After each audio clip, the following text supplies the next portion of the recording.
Solo level ng episode 1. Pinamagatang I am used to it. 3 taong nakalipas habang nasa barko ang kapitan pagtingin nila sa book, gamit ang telescope may mangga halimaw silang nakita at alam nilang di nila ito kakayanin.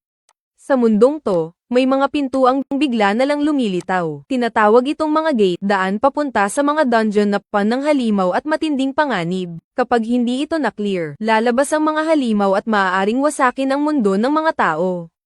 Para protektahan ang sangkatauhan, may mga nagigising na may kakaibang kapangyarihan. Tinatawag silang hunters. May mga malalakas na S-rank, meron ding B at C, at syempre, ang pinakamahihina, ang mga E-rank. At sa lahat ng E-rank, isa ang kilalang pinakamahinang hunter sa buong South Korea, si Song Jin-woo. Lalaking palaging sugatan sa bawat raid. Madalas tawagin ng mga tao na walang silbi, mahina, at pabigat. Pero kahit ganun, hindi siya sumusuko. Patuloy siyang lumalaban para sa kanyang ina na matagal nang nakaretay sa ospital. Isang araw, may raid silang sinalihan. Sa tingin ng lahat, simpleng low-level dungeon lang. Wala dapat problema. Madali lang. Ngunit sa kalagitnaan ng raid, may nadiskubre silang lihim na silid. Pagpasok nila, unti-unting nagbago ang paligid. Mga dambuhalang batong estatwa na tila babuhay at nakatingin sa kanila. Sa gitna ng silid, may isang trono, at nakaupo rito ang hari ng mga estatwa. Dito nagsimula ang trahedya. Bigla na lang gumalaw ang mga estatwa at isa-isa nilang pinagpapatay ang mga hunters. May tinusok, may tinaga, at ang iba, walang nagawa kundi ang tumakbo. Gulat at takot ang bomb-alot sa lahat. Si Jin-woo, kahit sugatan at halos hindi na makatayo, pinilit pa ring iligtas ang iba, hanggang sa siya na lang ang natira. Sa gitna ng pagdudugo at sakit, biglang lumitaw ang isang kakaibang window sa harap niya. Sa panahong akala niya ay katapusan na ng lahat, binigyan siya ng pagkakataon ng isang misteryosong system. Isang bagong simulain. Solo level ng episode 2. Pinamagatang If I Had One More Chance. Nagsimula ang episode sa isang madilim na dungeon kung saan ang ating bida, si Song Jin-woo, ay kasama ang kanyang grupo. Sila ay naglalakbay sa isang low-level dungeon. Ngunit sa kanilang pag-usad, may mga kakaibang pangyayari na naganap. Dito, makikita natin ang mga tauhan tulad ni Song, na lumapit kay Jin-woo at pinuri ang kanyang mga kakayahan sa pagmamasid. Ipinakita ni Song ang kanyang tiwala kay Jin-woo, na nagbigay ng inspirasyon sa ating bida. Habang nag-iimbestiga, natuklasan ng grupo ang isang nakatagong daan na nagdala sa kanila sa isang hindi pamilyar na templo. Ang lugar na ito ay puno ng mga misteryo at panganib, na nagbigay diin sa tema ng pag-usbong at pagsubok.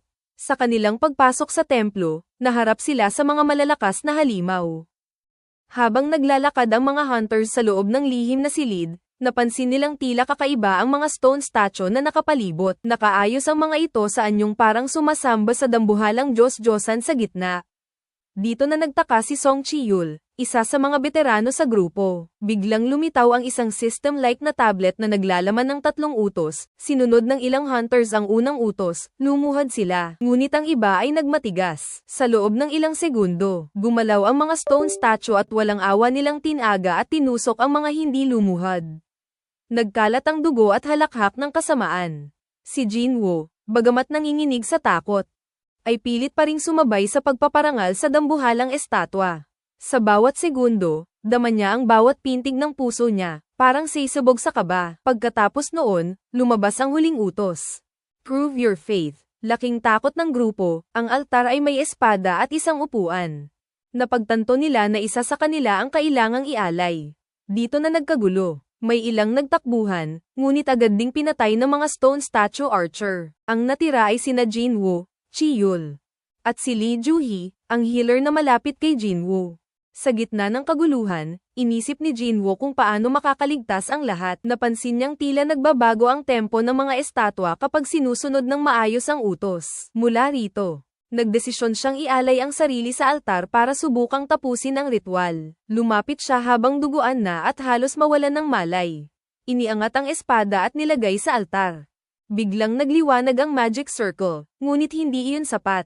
Isa-isang bumagsak ang mga stone statue sa paggalaw muli. Ang pinakamalaking stone god, ang Diyos ng dungeon, ay bumangon at inihagis si Jin-woo palayo.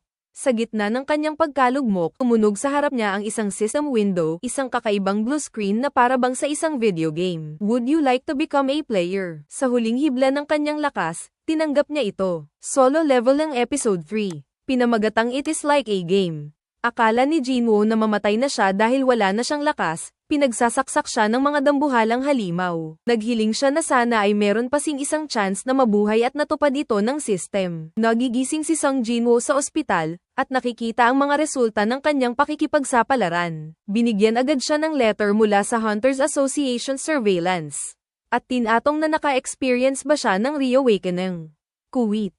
At hindi na niya matukoy kaya binigan siya ng bowl ang crystal para malaman ngungit, hindi pero nila matukoy kung reawakening ang nangyari kay Sung Jinwoo. 一生変わることはない。ところが、稀に再覚醒するハンターがいるらしい。 Meron biglang lumitaw na system. At nalaman ni Sung na mayroon siyang mga bagong stats at kakayahan bilang isang player. Nakita niya ang kanyang profile at mga attribute points na pwede niyang ipamigay sa iba't ibang stats. Pinili ni Sung na pagbutihin ang kanyang endurance at strength upang makapaghiganti siya sa mga taong sumugatan sa kanya. Isang gabi habang natutulog si Sung Jinwoo, nagising siya at napunta siya sa desert para ganapin ang kanyang endurance. Nalito siya kung anong gagawin pero lumitaw ang system na survive 4 hours, at siya ay dali-daling tumakbo. Habang siya ay tumatakbo meron isang malaking centipede ang humahabol sa kanya na tila ay papatayin siya nito, at hindi niya akalaing natapos niya ito at sumigaw. At simula noon araw-araw nang tumatakbo si Sung Jinwoo, para hindi magka-penalty quest para palakasin ang kanyang stamina, nagulat din ang kanyang mga nurse nang malaman nilang tumatakbo ito araw-araw. Gumamit siya ng potion mula sa reward upang mawala ang pagod. Meron siyang na-receive na random box at ito ay naglalaman ng isang susi at isa itong dungeon sa subway. Ipinakita din sa episode na ito na ang kalagayan ng kanyang ina na nakalatay sa ospital at ang sakit na walang lunas naging hunter ang ating bida na si Sung Jinwoo upang makatulong sa ospital ng kanyang ina. Kahit siya ay i-rank hunter lamang at siya ay pabigat sa kanilang grupo, pinipilit niya pa ring sumama para siya ay magkapera at may pangtusto sa araw-araw at sa gamot ng kanyang inay. Sa kabilang banda ginamit na niya ang kanyang susi para sa subway, at biglang nagbukas ang portal at nalaman niyang hindi na siya makalabas dito. At bigla siya sinalakay ng isang goblin at nalaban silang dalaw, hanggang sa napatay niya ito. At nakuha niya ang stats at nalaman niya na nag-level up na siya, ngunit merong lumabas na isang monster na Lycan higit na 10 times pa itong malakas sa goblin. Solo level ng episode 4. Pinamagatang I've Gotta Get Stronger. Sa nakarang episode ay pagkatapos niyang patayin ang mga goblin, may lumabas na isang halimaw na Lycan. At ang tanging dala lamang niya ay pagkain at tubig, wala siyang kasama. Ngunit sa gitna ng labanan sa halimaw na Lycan, ay nakaisip siyang buksan ang kanyang inventory at bunot ng isang spada. At napatay na nga talaga ang halimaw na Lycan na 10 beses na malakas sa goblin. Hindi siya natakot sa mga halimaw kasi naikumpara niya ito sa mga dambuhalang statwa na kanyang nakalaban noon. Nalamang niyang nag-level up siya dahil sa mga napatay niyang mga halimaw sa loob ng dungeon at napagtanto niya na kung marami sayang makuha na points sa mga halimaw ay mas lalakas pa siya lalo, at sa mga halimaw ay may item ito na nakukuha. Pinagpatuloy niya ang kanyang laban sa mga Lycan, at gusto niya talagang lumabas kaya hindi na siya natakot. Tagapatay ng isang halimaw ay level up.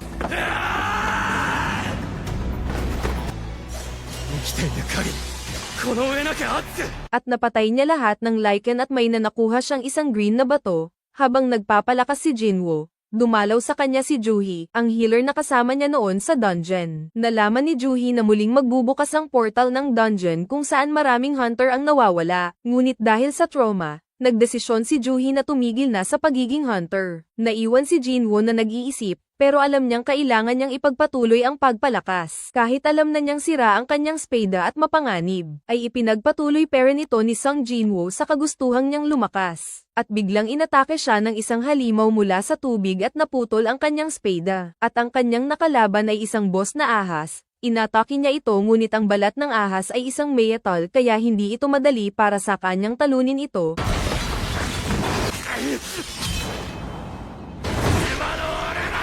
Dahil sa tindi ng laban, naalala niya ang kanyang nakaraang nung nilabanan niya ang isang statwa at nagbalik ang kanyang kasgustuhang lumakas. At biglang nagliwanag si Sung Jinwoo. Inatake ng inatak niya ang ahas na may balat na metal, hanggang sa napatay niya ito at nag-level up siya ng sobrang taas. At nakakuha siya ng sword mula sa ahas na halimaw. At pagkatapos niyang maklear ang dungeon, lumabas siya at nalaman niya na mayroong isang dungeon breakout, isang malaking halimaw ang kanyang nakita. At naghiling ang isang hunter na mag-heal si Juhi, ngunit na trauma pa din ito, at dito na pumasok si Jinwoo at binato niya ng spada ang monster. Nagulat ang D-rank na hunter kung bakit nila ito natalo na ang lahat nilang mga skills ay hindi epektibo sa halimaw. Hindi inasahan ni Jinwoo na napatay niya ang halimaw sa isang bato lang ng kanyang spada. Episode 5 ng Solo Leveling, pinamagatang, A Pretty Good Deal.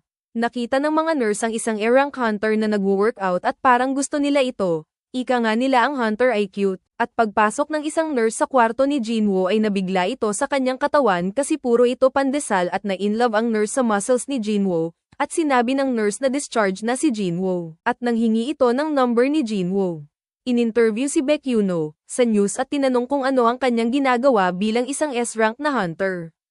At sinabi na niya nagti-training siya araw-araw para hindi siya kalawangin, at kung nang mali lang daw ay may pwedeng mamatay kaya nagpapalakas siya sa kanyang katawan at skills. Habang papunta sa kwelahan ang kapatid ni Jinwoo ay nakita niya ang katawan ni Jinwoo, at tinanong kung nagwo-workout ba siya palagi at sagot naman ni Jinwoo ay kaunti lang. Nag-open si Jinwoo ng system at merong pa siyang points na natitira at namili siya kung saan niya ito gagamitin, at ginamit niya ito lahat sa kanyang strength, agility at sa intelligence. At nagtataka pa rin si Jinwoo kung ang nangyari sa kanya ay second awakening ba kasi easy na lang sa kanya ang pagpatay sa mga halimaw. Nakita niya ang isang magazine at gusto niyang magpalakas para mapabilang siya sa mga S-rank hunters. Pinili niyang hindi magpare-evaluate ng kanyang rank kasi mag-a-attract ito sa media at ayaw ni Jinwoo ang atensyon na mapunta sa kanya, at pinili niya lang muna ang tahimik na buhay. Pagkatapos ni Jinwoo tapusin ang daily task, may nakasaslubong siyang mga hunter at may nakakilala sa kanya na siya daw ang pinakamahina na hunter. Kahit ganun pinili pa rin ni Jinwoo na mag-join sa kanilang grupo, at papasok sila sa sea-level na dungeon. Ang kanyang trabaho ay tagabitbit lamang sa mga luggage. At nalaman niyang wala pala silang healer na kasama. Kasi mahirap daw mag-recruit ng healer sa maliliit na grupo. Nagpakilala sa kanya si Yoo Jinho, 21 years old at isang D-rank na hunter. Pareha lamang sila ni Jinwoo. Sinama sila para mapunan lang ang members. At isa siya sa tank ng grupo. Pagkita nila sa gate ay parang nagdalawang isip ang lahat kung C-rank level nga ba ang dungeon kasi hindi normal ang laki ng portal gate nito. Ngunit sinabi ni Jinwoo na hindi importante ang size ng gate kundi kung ano ang kapangyarihan sa loob nito. At isa-isa nga silang pumasok sa dungeon. Nalaman ni Jinwoo na pugad pala ito ng mga insektong halimaw. Ang kanilang leader ay gumamit ng tonteng skill. Ang skill na ito ay kayang magpalapit ng mga halimaw at saka niya dumiretso ang atake. Napansin ni Jinwoo na magaling ang kanilang teamwork at nalaman ng Jinho ay isang skinner lamang at wala itong lakas. Pagkatapos nila sa laban ay nangolekta na sila ng gem galing sa mga beasts. Sa kabilang banda ay nag-training pa din si Baekhyuno, at napakalakas niya bilang isang hunter. Nag-iba niya ang isang napakalaking pader ng isang atake lamang. Habang patuloy sila Jinwoo na tapusin ang dungeon, nagtaka sila kung bakit injured lahat ng mga langgam na kanilang nakakasalubong, at sinabi ng kanilang kasamahan na malapit na sila sa boss. At jackpot sila pagpasok kasi ang daming mana crystal sa loob. At kinuha ni Jinho ang kontrata ng ating bida at pinakita ito sa leader na kasama si Jinwoo sa paghahatian ang mana crystal at pumayag naman ang kanilang leader. Ngunit kailangan pa nilang tapusin ang malaking gagamba para makuha lahat ng mana crystals. At sinabi ng kanilang leader na kung pwede ba raw na sila na muna dalawa ang magbantay at may kukunin lamang sila ng mga tools, at safe naman daw kasi natutulog lang ang malaking gagamba. Nag-explain ng ating bida na ang C-rank level na dungeon ay dapat 8 members ang kailangan para matapos ang dungeon. Napag-isip ni Jinwoo na kung palagi silang nakakapag-clear ng C-level dungeon, bakit 6 lamang sila at kailangan pa nila si Jinwoo at Jinho na dapat ay kumpleto sila sa pag-clear ng isang dungeon. At may duda na siya sa kanyang mga kagrupo, at biglang tinraidor si Jinwoo at Jinho ng kanilang kagrupo,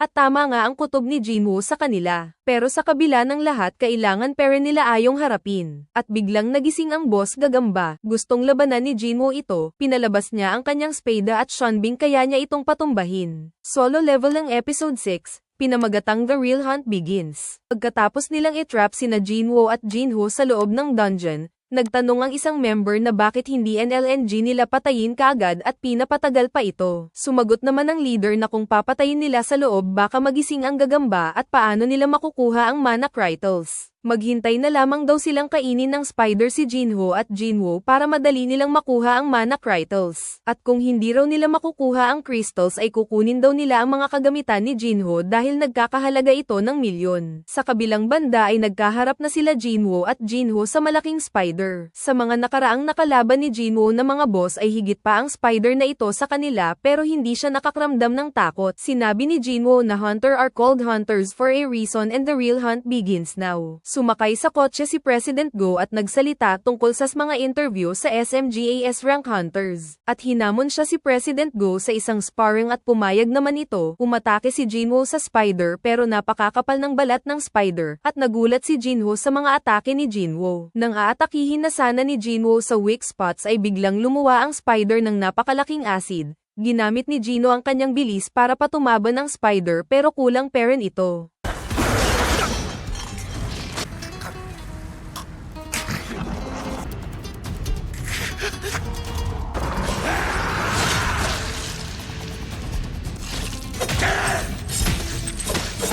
Natusok ito ni Jinwoo sa mata at nang paulit-ulit hanggang sa mamatay ang malaking spider. Nagpasalat siya na nagamit niya ang full recovery na award galing sa Daily Quest. At nag-offer si Jinho na siya NLNG ang magmimina at magpanhinga mo na lang daw si Jinwoo. Nalaman ng grupo na buhay papaala sila Jinwoo sa kabilang banda ay nag-sparring na sila President Go at si Jinchol. Pagkatapos ay sinabihan ito ni President Go nagpalakas siya at ang sabi naman ni Jinchol ay ang rank ng hunter ay hindi na mababago sa training pero makakadagdag ito sa kanilang skills. Sumang-ayon naman si President Go. Nang malamang ng grupo na napatay ni Jinho at Jinwoo ang spider, lumapit iya at sinabihan si Jinho na patayin niya si Jinwoo. At kung ayaw naman daw ay papatayin nila ito ng sabay. At nung mag-aatake na sila ay nataman si Jinwoo at sabi ng Saitem na papatayin daw ang grupo kung hindi ay titigil ang pagtibok ng kanyang puso. At bigla itong tumayo at inubos niya lahat ng kagrupo.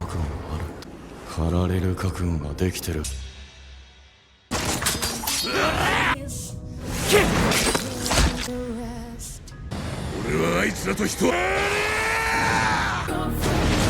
Nagmakaawa ang kanilang leader pero hindi pa rin ito sapat para hindi tuluyan ni Jinwoo. Paglabas nila ay in-interview agad sila sa nangyari at dalawa lang ang nakalabas sila Jinho at Jinwoo, D-rank at E-rank hunter. Nagtataka ang babae ngunit napunta ang atensyon nito sa sword ni Jinho at dahil daw ito sa equipments ni Jinho kaya nila natalo ang boss at nagpasalamat si Jinho sa huli. Solo level ng episode 7. Pinamagatang, let's see how far I can go. Nagbalita ang secretary ni Chief Woo. Sa report na ito ay may namatay na 6 na hunters sa C-rank dungeon, at 2 lamang ang nakasurvive ang D-rank at E-rank level na hunters. Hindi daw ito tumakas at naligas pero napatay nila ang isang malaking boss na gagamba pero sinabi ito ni Chief Woo na mag-investigate siya sa kanyang sarili na tila ba wala itong paki. Pero nung narinig niya na kasama pala si Jinwoo ay nagka-interest ito, at concerning daw ito. Sa kabilang banda ay dinalhan ni Jinwoo ang kanyang kapatid ng isang fried chicken at gamot para sa kanyang ina na nasa hospital. At sabay silang kumain at tinanong ng kanyang kapatid kung anong nangyari kay Jinwoo sa raid mission bakit wala siyang injuries. Hindi pala alam ng kanyang kapatid na pinatay ni Jinwoo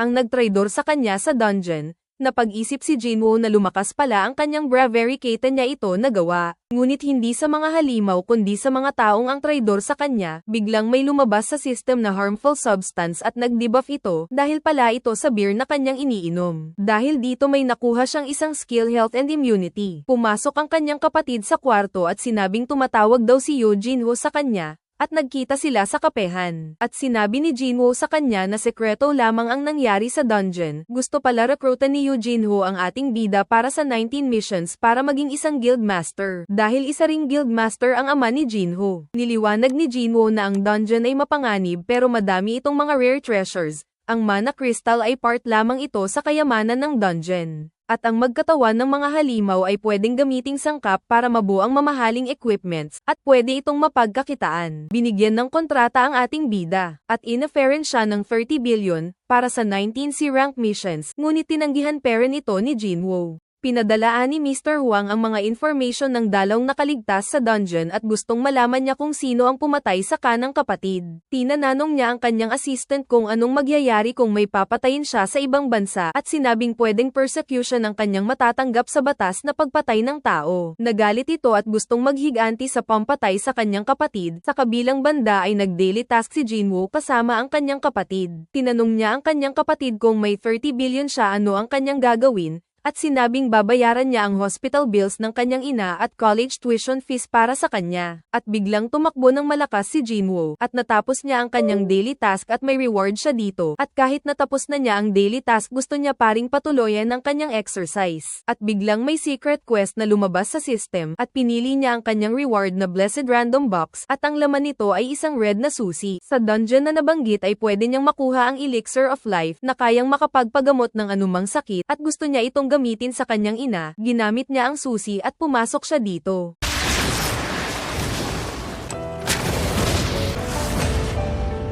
Binungad agad siya ng Cerberus na halimaw at ginamit ang kanyang wolf assassin na spada at umatake, at naglabanan sila.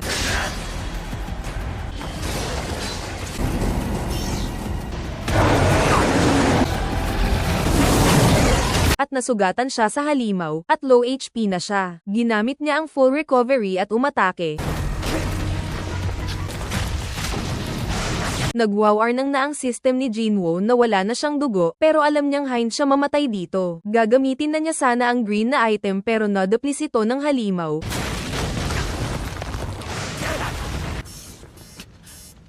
Bumili si Jinwoo sa kanyang system ng healing potion, ngunit hindi ito sapat sa kanyang nawawalang HP. Uminom siya ng venom gland, at nag-debuff siya.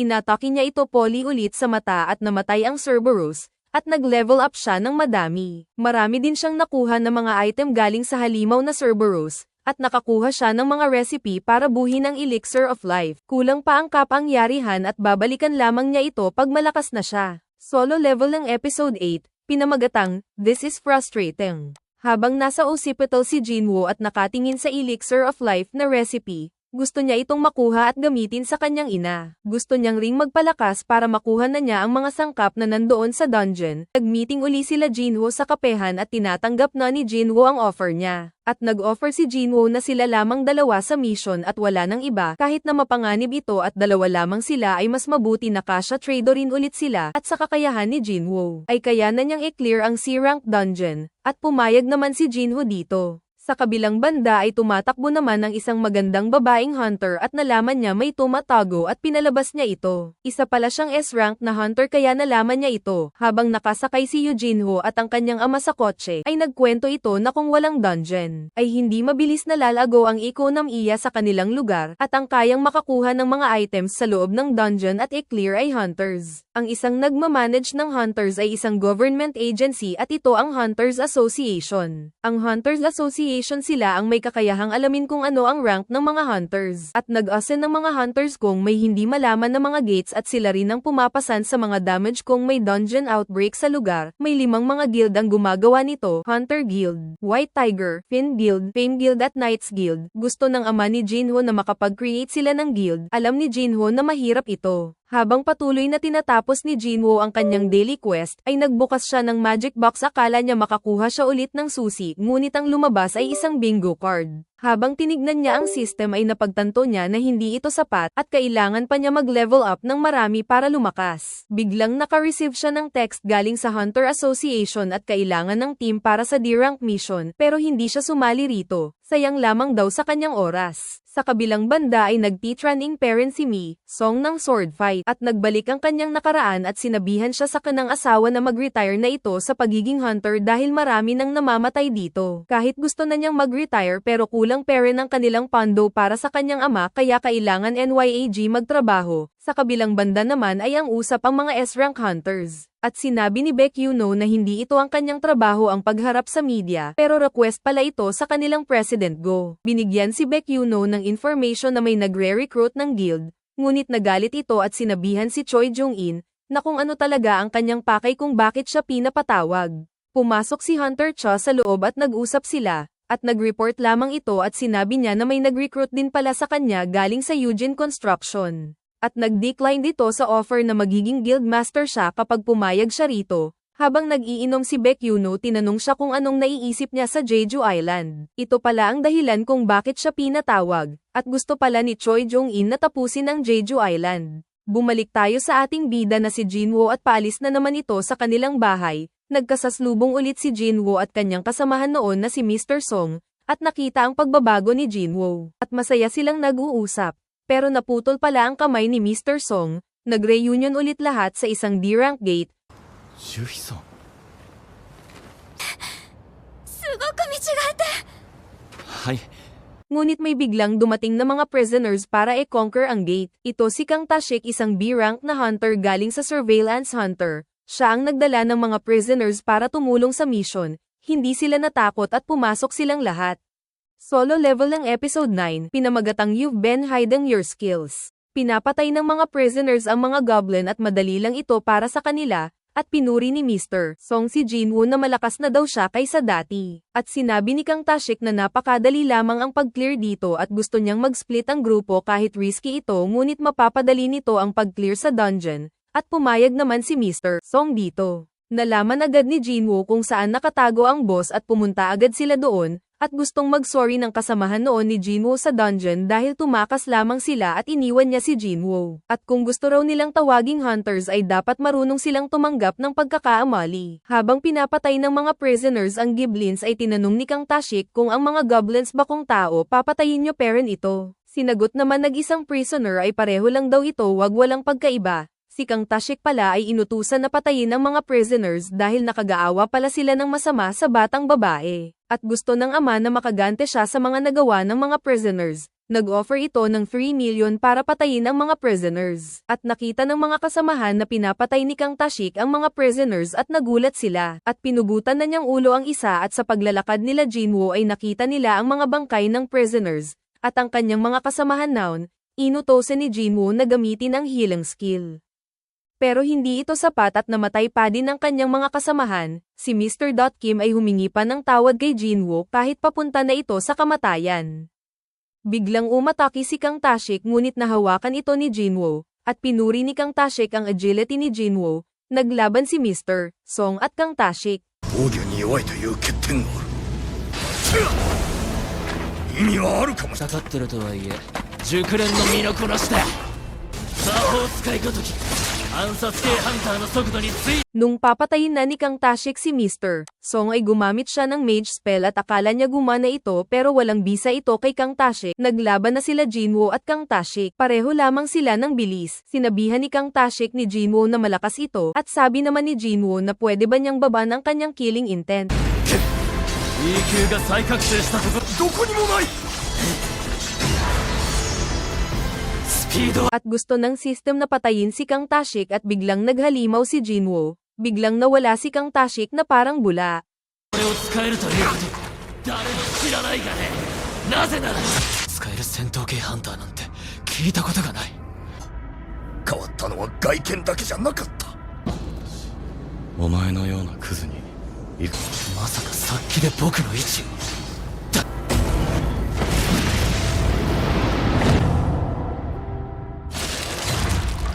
Nalaman ni Kang Tashik na awaken ng pala ang nangyari kay Sung Jinwoo, at natalo ni Jinwoo si Kang Tashik.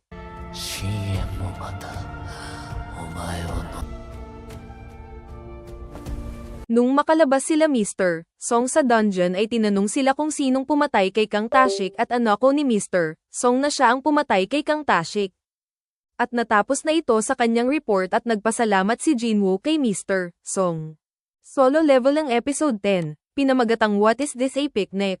Habang naglalakad sila Jinwoo sinabi Juhi kay Jinwoo na maraming nagbago sa kanya pero walang nagbago sa kakayahan ni Juhi, At nag-self-pity ito. At naalala nito ang nakaraan kung saan mahina pa si Jinwoo at kailangan pa niyang magpahil sa kayang mga sugat at hindi niya ito makakalimutan at ibinigay niya ang isang item kay Jinwoo. At nagplano si Juhee na mag-retire bilang isang hunter at umuwi na lang ito sa kanila. Sa kabilang banda ay hindi pa rin makapaniwala ang mga Hunter Association sa nangyari kung bakit napatay nila ang isang B-rank at sinabihan niya si Jinwoo na kung gusto niya pang mabuhay ng matagal ay mag-ingat siya. Nagtanong si Jinwoo kung bakit at sinabi naman ng isang taga-Hunter Association na dahil ito sa incident na nangyari sa dungeon na namatayan ng kapatid si Hwang Dong-sok at gusto niyang maghiganti. At minamataan na pala nila si Jinwoo. Isa palang S-rank hunter si Hwang Dong-sok at napakalakas din nito at ang habol niya ay si Jinwoo at Yoo Jin-ho. At kung posible daw ay umibang bansa na lamang sila Jinwoo at ang kanyang pamilya at ginawa itong rason ni Jinwoo para lumakas. Nagkita na sila ni Jinho at nagulat si Jinwoo kung bakit maraming mga tao ang kanyang ni-recruit para daw mas mapadali ang pagloot at gusto niya rin itong tulungan sa kanilang pamumuhay. Sinabi ni Sung Jinwoo sa kailangan na sila lamang dalawa ni Yoo Jinho ang papasok at ang ginawang rason Jinho sa kanila na babayaran sila ng 3 milyon at mag-aantay lamang sila sa labas. At sinabing secret lamang ito, noong napatay niya si Kang ay may stealth rune itong nakuha.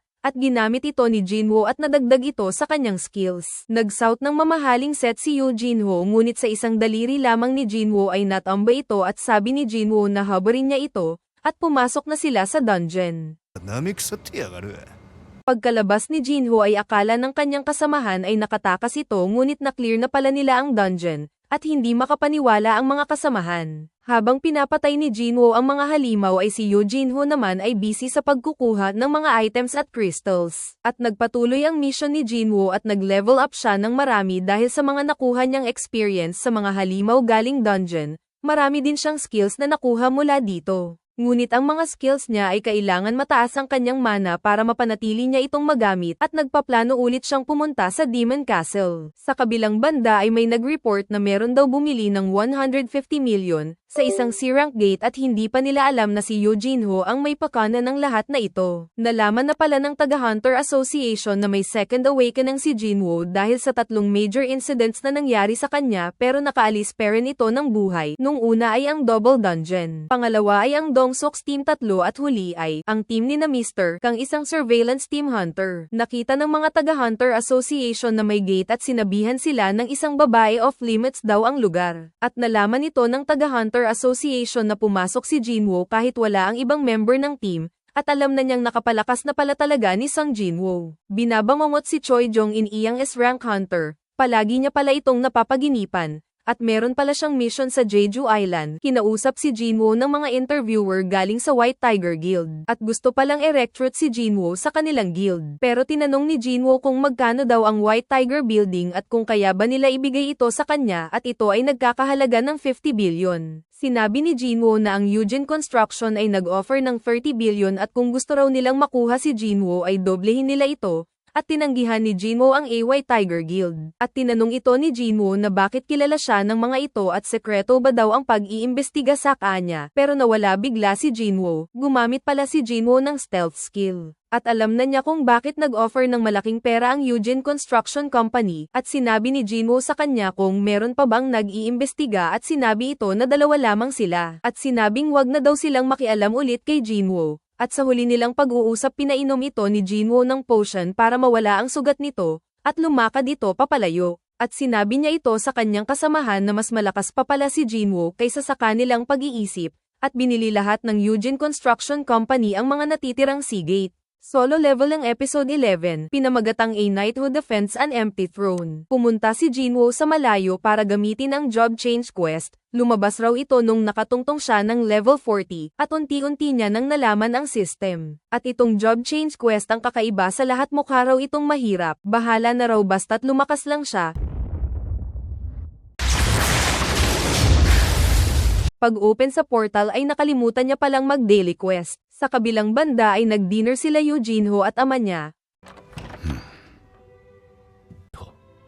兄さん Pagpasok ni Jinwoo ay may lumabas sa system na hindi raw siya makakalabas kung hindi niya ito makokompulto. At hindi siya pwedeng gumamit ng potions, pinalabas niya ang spada at naglaban sila sa statwa.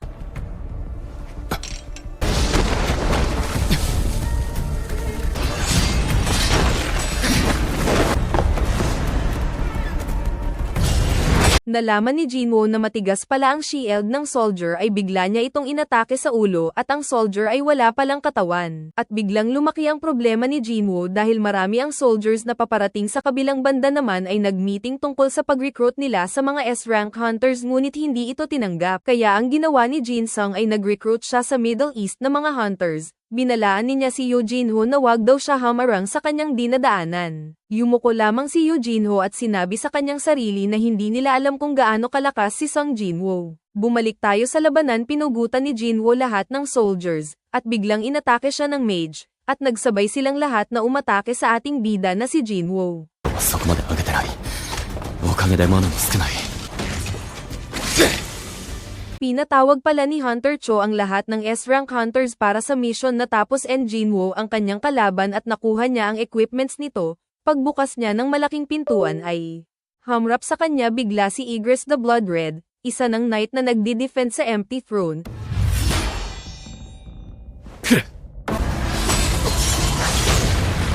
Halos hindi makagalaw si Jinwoo sa atake ni Egress. Nagduda si Jinwoo kung kaya niya ba si Egress.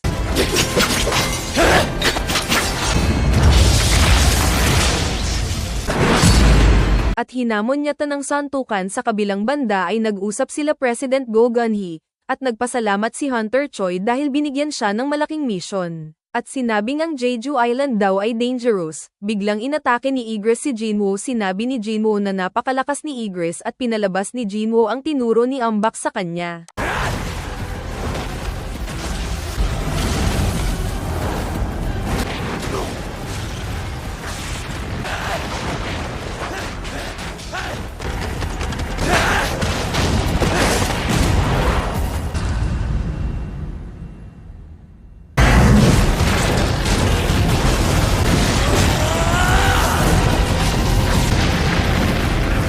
Nung papatayin na sana ni Egress si Jinwoo ay sinangga niya ito sa kanyang kamay ang spada ni Egress at naghalimaw na naman si Jinwoo.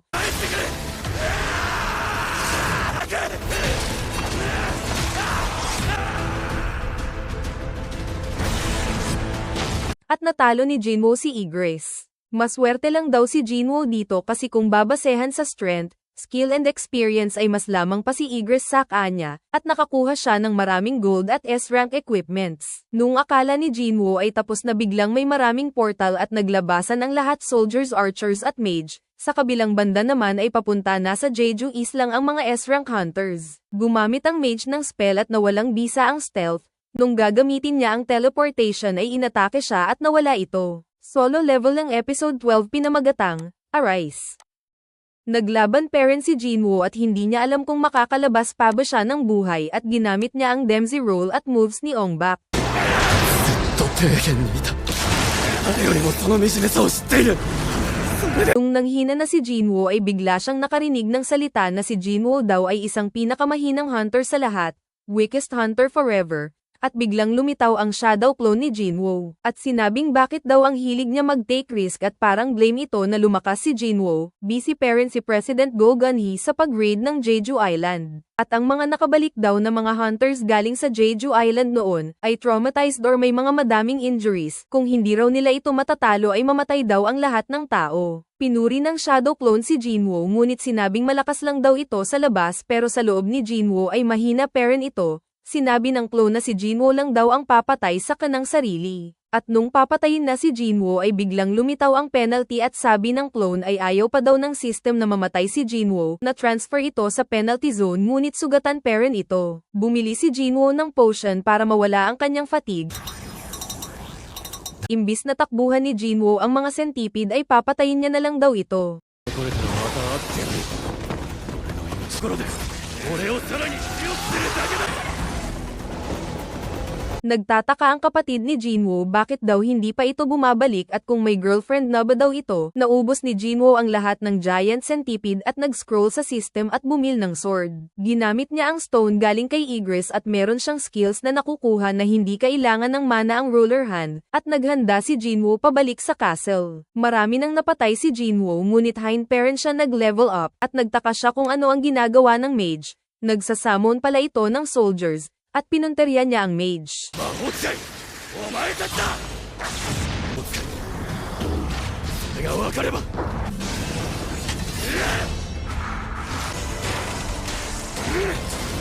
に来た。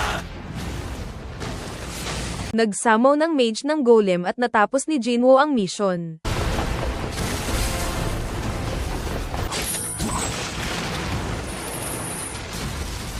数が減ってお前たちを狙いやすから。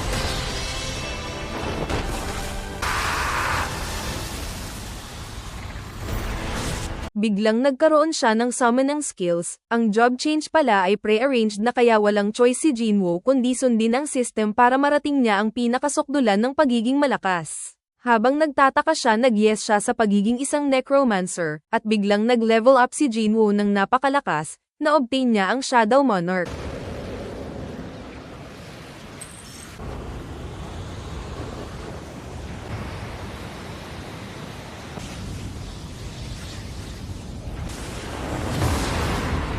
Biglang lumataw sa mga ulo ng soldiers ang Shadow Extraction at pinangalanan ito ni Sung Jinwoo ng Arise.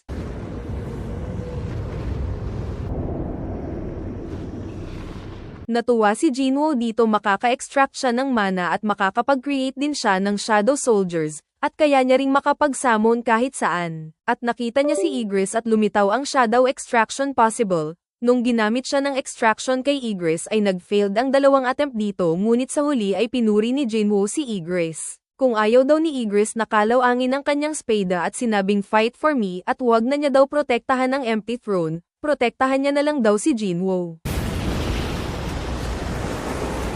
Nagtagumpay si Jinwoo sa pag-summon kay Igris. At dito nagtatapos ang solo level ng Season 1. Huwag kalimutan mag-subscribe, salamat. Para ganahan ako mag-edit. God bless you all.